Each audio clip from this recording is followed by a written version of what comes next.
beautiful Pepsi. A beautiful Pepsi.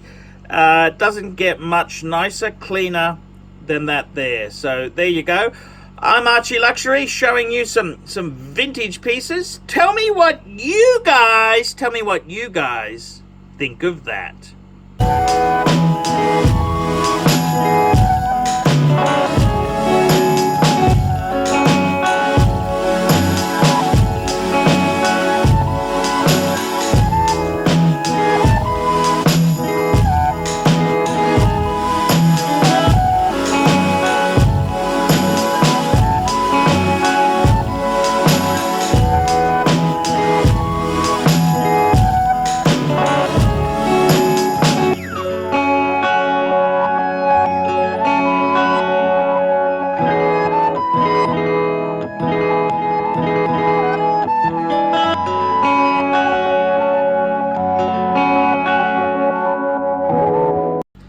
Hi guys, ArchieLuxury channel, and today I've got a surprise for you. I've got a beautiful vintage GMT Pepsi.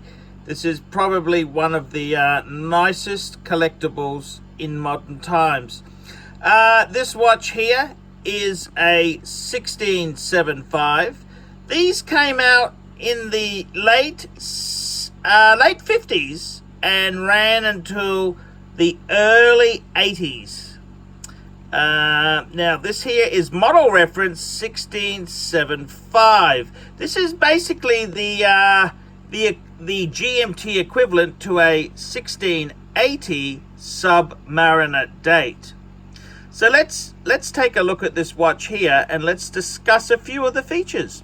So firstly, this piece here, this is an older piece. It's got a bi-directional bezel, which doesn't seem to move. Well, that's how it goes. It's just needs a little bit of tinkering. Let's take a look. When you look at these vintage pieces, the number one important feature is the dial. Now let's have a look at this dial here. What do we got? We've got a beautiful, it's a tritium, Swiss T25. That tells you it's a tritium dial. This dial here is in really nice condition. You can see the aging on the loom. The loom's developed a bit of patina. And the dial is in really nice condition. The hands are very nice. The 24-hour hand there, just right in the magnifier so we can get an extra look at it. Look, it checks out all very well. I'm not 100% sure whether those hands are the original or they've been replaced, but they are definitely Rolex hands. The next thing is the case itself. What condition is it in? And you want to look at the corners to see whether it's been polished to an edge of its life. And here, the corners are quite nice, honest corners. It's this being a GMT. We don't have the chunky crown that the Submariner has. So this is the GMT crown. Flipper over the back. It's a nice piece here. Now this piece here is a late 70s, so you would expect a little bit of pitting. That's the little dots there. You wouldn't expect this to be absolutely perfect. This is not molested by any sense of the word there. This is quite a nice piece. Let's go and have a look. Let's go and have a look at the serial number and the model number. So if we zoom in there, we can see it's a 16. A bit of gunk there, always the case. A bit of gunk when you're trying to focus. 1675, which is very cool. 1675 there. That tells us the model number. Beautifully done.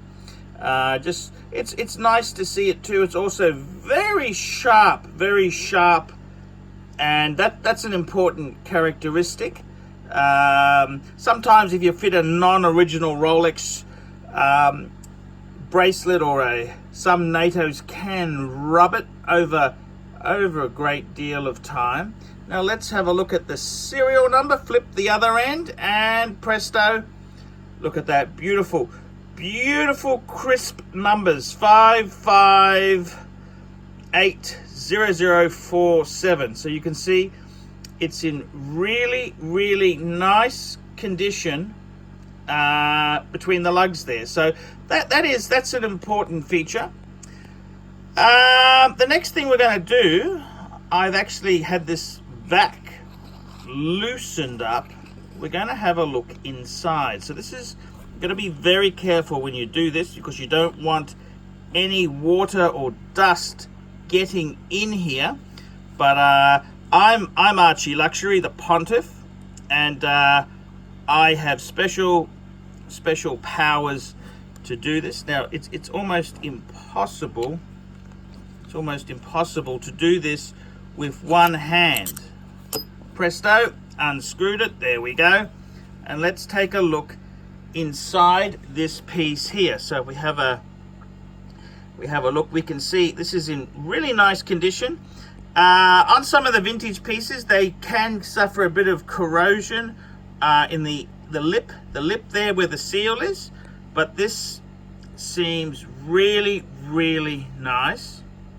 And if we have a look here, we got the this is the rotor, of course. That's what winds the watch, and we can see it's actually, it says 1575, which that actually relates to the plate. It's that can be what the movement reference number is, but a lot of these, they have that number because it's from that family of movements, when actually the GMT version is normally a 1575, I believe. But that's quite okay to see it like this. Look, it's a this is a nice, beautiful condition piece. No qualms whatsoever there. Just look, you can just see it's honest, beautiful vintage. Let's have a look at the case back, and the case back itself, 1675. Thank God, because I had a bit of a scare with the Submariner I was brokering. That watch turned out to have the wrong back. We will talk about that in a later video. I've got an update for you. If you have a look here, you can see a few scratches, markings here, and there's a few markings here. That is when this watch has been serviced. Watchmakers typically scroll in here when they did the service. That aids with their warranty. It aids with knowing who's done what work. So it's a very important feature. So if you're buying vintage, you would expect to have quite a few signature sort of markings there. Unfortunately, every watchmaker's got their own different way of having a legend what these markings mean, so they don't really mean terribly much to most people. But there we go. That's how it looks there. So very nice piece. The seal beautifully intact there. This is just a very nice, and when we look at it, it's in really nice condition. You would expect this here, this is a late 70s piece, 40-year-old piece. You would expect it to have some wear and tear. That's kind of what you'd expect. Just put it on here and just ever so lightly wind. I'll do that with the camera off there.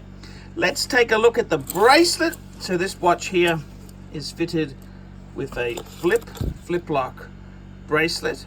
I've got to do a bit of research there. Some of the earlier 70s had the folded bracelet, but considering it's late 70s, 1978, it could be correct. He's got the Submariner Clasp, which was quite common. A lot of people did actually prefer that clasp. Obviously it does not have the dive extension as such, but that was quite common for people to want the Submariner clasp there. So it is all period correct, true to form. The bracelet, look, it's in remarkably good condition. You could use a bit of a polish if you wanted to get it like new, but something tells me barnyard find, leave it original would be the way to go. And I've just put the cover back on and I've put the bracelet on.